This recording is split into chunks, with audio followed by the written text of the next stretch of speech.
Want to create this smooth animated loading screen in Figma?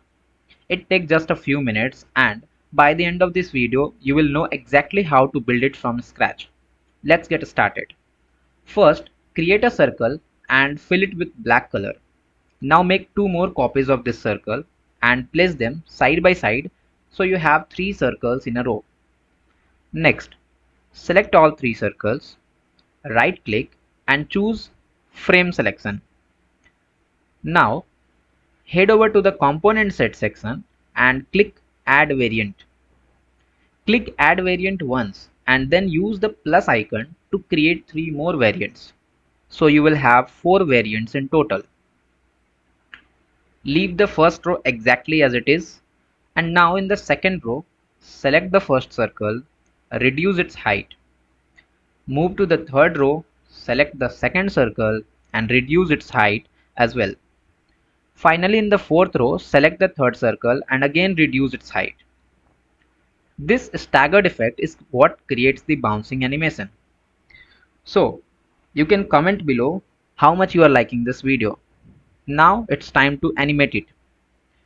So, switch over the prototype tab, select the first variant, click the plus icon to add an interaction. Now, set the trigger to after delay and set the delay to 100 milliseconds. For the animation, remember to choose a Smart Animate and keep the duration at 100 milliseconds. Now repeat the same process for the remaining variants.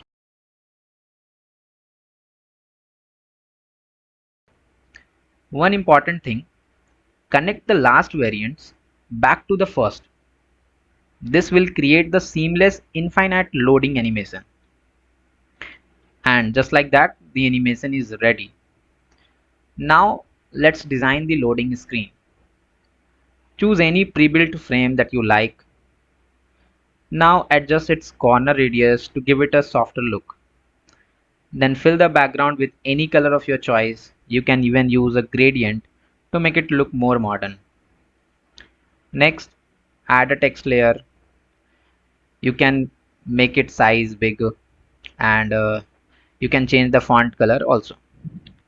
Now open the assets panel from the left sidebar. Find the component you just created and simply drag it into your frame. Finally, click the present button to preview your animation. And there you have it, a clean, modern, animated loading page created entirely in Figma. If you found this tutorial helpful, do subscribe the channel and hit the like button. It really helps the channel. And also let me know in the comments what Figma tutorial you would like to see next. I read every comment and your suggestion could be the next video on this channel. Thanks for watching and I'll see you in the next one.